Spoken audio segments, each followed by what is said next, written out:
Tita Oro, ano ang advantage mo over younger women? Sa tingin mo kung ano yung going factor mo? Yun na yun. Ako siguro, most of the time, all the women, alam na nila kung anong sasabihin nila. Alam nila kung kailan sila dapat magsalita at hindi dapat magsalita. Kasi normally, when you're young, talk ka lang ng talk, hindi ba? Wala kang pakialam. Hindi nag-iisip. Oo, hindi ka masyadong nag-iisip. Mag-isip ka man, usually late na. Advantage talaga ng all the women yun. Experience, you think? Oo. Isang bagay pa yung... Oo. Yung andayo mo ng learned ka na. Yes, exactly. Sabi nga nila parang wine, pagka habang tumatagal, lalong sumasarap. Pero depende rin sa klase ng wine, kasi yung ibang wine nagiging suka pag matanda na.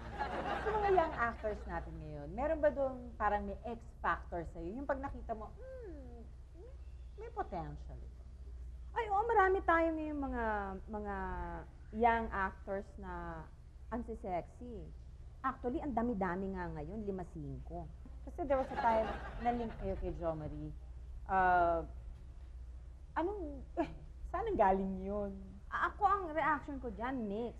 Minsan natatawa ako, minsan nabubuisit ako. Kasi, in a way, harmful. But at the same time, it's flattering also. Imagine si Jo Marie, para naman ako magustuhan ni Jo Marie. Ang daming ang sexy dyan. I mean, I don't blame him, she does. But, and then, ibig sabihin, noon pa yan eh. Pusod ng dagat pa eh. Actually, part of the job din naman yung mga Oo, ganyan. Minsan, pero magugulat ka pa nga. Huwag naman kasi anak-anakan ko, parang incestuous.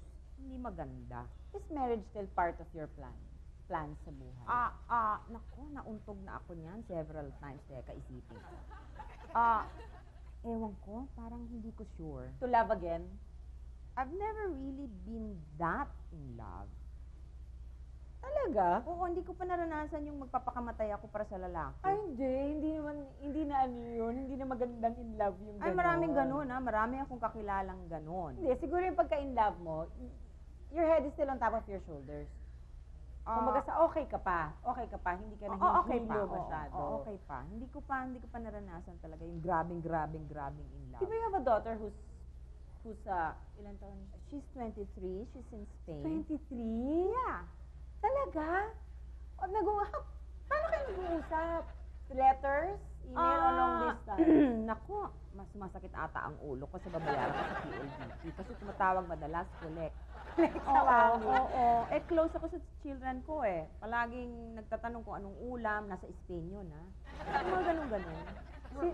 Ikaw ba nag-a-advise sa kanya tungkol sa mga boys o siya nag-a-advise sa'yo tungkol sa Ako, boys? tinuruan ko siya. This is what happens. Nung nagkaroon na siya ng period, sabi ko sa kanya, you better be careful. If you don't want to get pregnant, kailangan paghandaan mo yan. Ganito ang mangyayari pagka nag-more than kissing-kissing ka.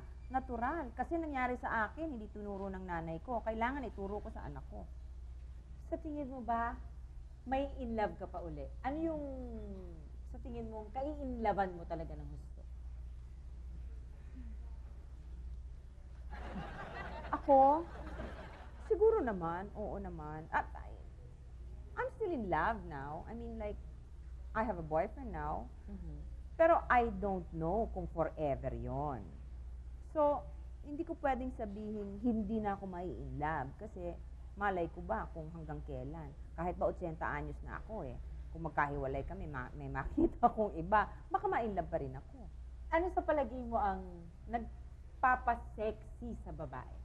What is sexiness? Yung essence ng sexiness. Hindi lang yung basta well-endowed, tapos talagang gano'n ang korte ng katawan. Sa tingin mo, ano ang definition ng sexy talaga dapat para sa babae? Janice, Iha, you just said it. It's the essence of a woman. Hindi yung maliit na bewang at malaking dibdib. Hindi. Yung essence mo, yung the way you talk to your lover or to your children or to the people around you. The way you react every time may problema yung friend mo. That's sexy because kung kaya mong gampanan ang maraming papel sa buhay ng isang tao, sexy ka.